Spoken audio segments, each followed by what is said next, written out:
Ah, Sydney Sweeney. Faut savoir qu'elle joue dans beaucoup de projets de début 2024, mais de l'autre côté, je commence à me demander si elle a vraiment bien choisi ses projets. Non, parce que pour expliquer Tout sauf toi, comédie romantique particulière, mais quand même un peu drôle, un peu, hein, je vais pas passer un mauvais moment. Madame Web c'était nul par contre, ça je pense qu'on sera pratiquement tous d'accord. Mais ce nouveau film là, Immaculé, un film d'horreur avec Sydney Sweeney, j'avoue que c'était peut-être le seul véritable argument qui m'attirait pour le film. Donc la bande-annonce donnait un peu envie, le concept un peu déjà vu et tu vois un peu venir les ficelles du scénario. Cependant, est-ce que ça veut dire que c'est un bon film d'horreur? On va voir ça tout de suite, mais on va d'abord parler de l'histoire du film. Sœur Cecilia arrive dans un nouveau couvent pour recevoir ses vœux, mais bizarrement, elle devient enceinte sans comprendre pourquoi. Elle est alors chouchoutée par le couvent, mais elle se rend aussi compte qu'il se passe des choses étranges et qu'elle va essayer de s'échapper. En gros, c'est l'histoire du film globalement résumée. Et donc, qu'est-ce que ça vaut Immaculé? C'est correct.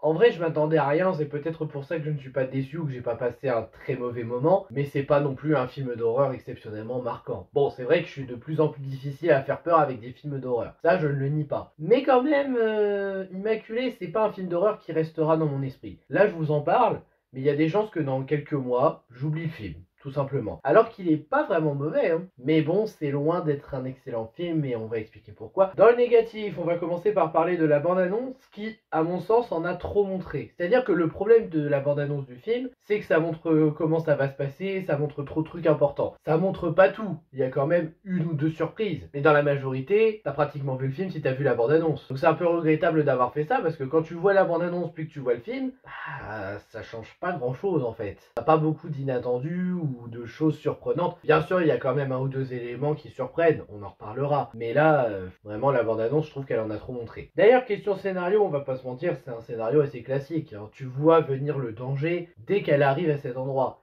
D'ailleurs, ce qui me fait rire, c'est que le couvent s'appelle Notre-Dame des Douleurs, ou Notre-Dame de Douleurs, je ne sais plus, qui est une véritable appellation de la Vierge Marie. Le truc que je comprends pas par contre, elle entend ce nom-là, elle se dit pas, oh, je devrais peut-être m'en aller vu le nom. C'est quand même un peu étonnant. D'ailleurs, un endroit comme ça n'existe pas. Enfin, du moins, j'ai pas trouvé en faisant des recherches. Ou alors c'est très bien isolé, je ne sais pas. Mais en tout cas, moi, tu me dis, oui, ici, ça s'appelle Notre-Dame de Douleurs. Ok, je vais reprendre le bus, hein.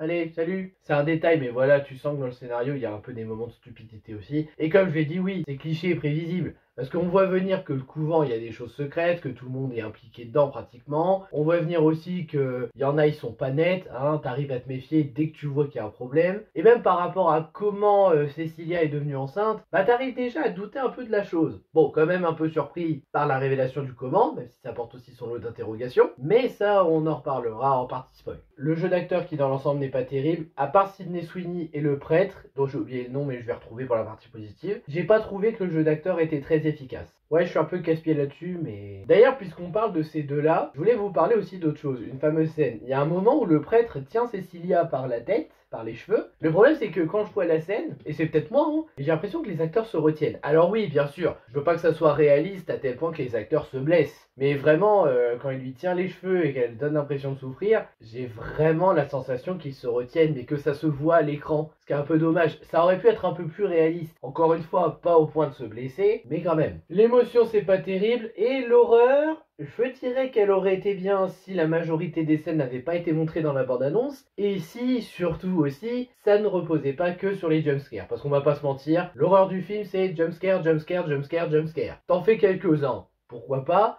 Tu ne te bases que là-dessus, ça ne va pas pour moi.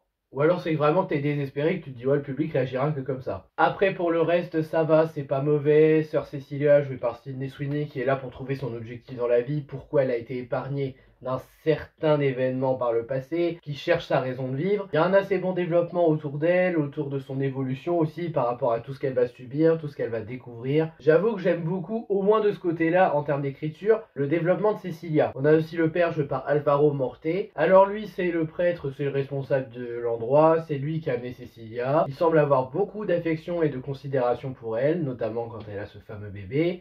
Disons qu'il a son rôle à jouer, et quand tu sais son passé, ouais, après tu sens venir qu'il est aussi tordu que la plupart des personnes dans le couvent, mais quand même, un des persos qui s'en sort le mieux. Après, pour être gentil, il y aurait aussi Gwen. Par contre, j'ai pas retenu le nom de l'actrice, désolé, j'ai pas trouvé. Gwen, c'est une sœur comme Cecilia, c'est une fille qui est là dans le couvent pour se faire pardonner, pour vivre un peu sa nouvelle vie. Et bah voilà, c'est la seule sympathique qui semble avoir sa tête sur ses épaules. Et vous savez en général comment ça finit pour ce genre de personnage.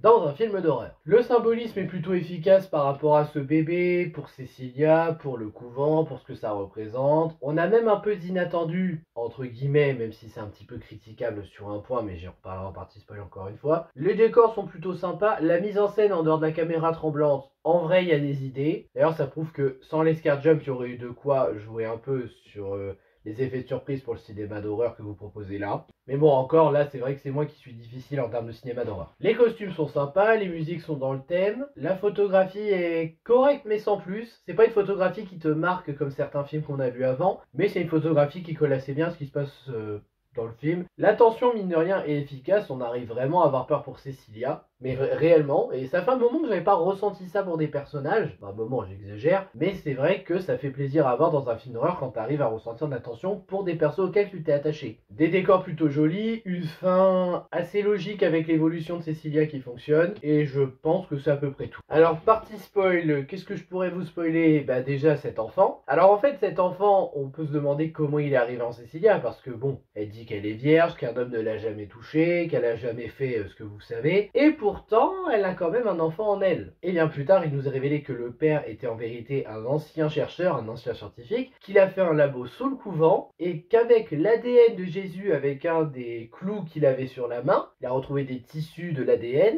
et il en a mis en elle, en Cecilia, pour pouvoir avoir un nouveau sauveur qu'ils attendent depuis des années. Si je puis me permettre, comment tu peux avoir un enfant sans avoir du... Pour rester poli, je vais pas le dire, mais pour avoir ce que tu sais. Parce qu'il faut quelque chose d'essentiel pour faire un enfant pendant les rapports. Donc voilà, j'avoue que là, je ne comprends pas trop comment ils ont fait. À moins que le père ait mélangé son ADN avec celui de... non, je pense pas. Enfin, c'est pas expliqué, mais j'avoue que j'ai un peu de mal à comprendre comment Cecilia peut avoir un enfant juste avec de l'ADN de Jésus en elle. Juste, je comprends pas. Si quelqu'un a une explication, je suis ouvert, je suis prêt à vous entendre. Mais moi, perso, j'ai pas d'explication. Et sinon, on pourrait parler de la fin. Alors, à la fin, Cecilia réussit à s'échapper après avoir tué le père. Elle est en dehors du couvent. Mais elle donne quand même naissance à l'enfant. Et en voyant cet enfant, sachant qu'on entend sa respiration qui n'est pas normale, hein, c'est clairement pas un bébé humain, eh bien, elle prend un énorme rocher et le tue. En même temps, vu tout ce qu'elle a subi à cause de cet enfant, y compris par le couvent qui lui ont fait faire des choses vraiment... Voilà quoi, parce que bon, ils avaient beau prendre soin d'elle, c'était surtout parce qu'ils attendaient l'arrivée du sauveur. Mais le fait qu'elle tue cet enfant, bah c'est un peu logique quand tu entends sa respiration, parce que bon, moi j'avoue, dès le début du film, j'avais ma théorie de me dire, c'est pas le nouveau sauveur qu'ils attendent, c'est la nouvelle apocalypse. C'est-à-dire c'est pas le nouveau Jésus, c'est le nouveau Satan plutôt. Et vu la respiration et vu comment elle agit, je pense que j'étais pas loin. Bon, après, c'est un peu sujet à interprétation cette fin. Et puis même, en termes de traumatisme, cet enfant, on a vu ce que ça a fait avec tout ce qui s'est passé. Et notamment comment il est né, comment il a été créé. Voilà, je pense que je n'ai pas grand chose à ajouter. Donc au final, ce nouveau film d'horreur de 2024, on va dire que pour un premier essai cette année, ou du moins le premier film d'horreur que j'ai vu cette année, ça passe. C'est correct, ça se regarde au moins une fois. Peut-être pas au cinéma, surtout vu le prix de la place. Hein. Franchement, il y a des cinémas, vous abusez des prix, je trouve. Mais bon, ça c'est un autre débat. Mais non, ça va, c'était correct. Juste, je ne suis pas sûr que ça vaille son prix et que ça vaille le coup de le voir au cinéma. Mais oui, c'était correct. Donc ceux qui sont curieux, qui veulent voir un petit film d'horreur correct, mais sans plus à regarder au moins une fois, avec Sydney Sweeney, vous pouvez toujours essayer. Moi, pour ma part, je sais que c'est fait, que je vais l'oublier dans quelques mois, mais j'ai pas passé un mauvais moment. Et je pense que si un jour je le revois par curiosité, je me dirais, ouais, ça va, ça se regarde quand même. Ma petite dose. Voilà, c'était mon avis sur Immaculée. J'espère que ça vous aura intéressé. N'hésitez pas à liker, à partager, à vous abonner, à me donner votre avis sur le film si vous l'avez vu. Et je vous dis à bientôt pour de prochaines vidéos. Ciao!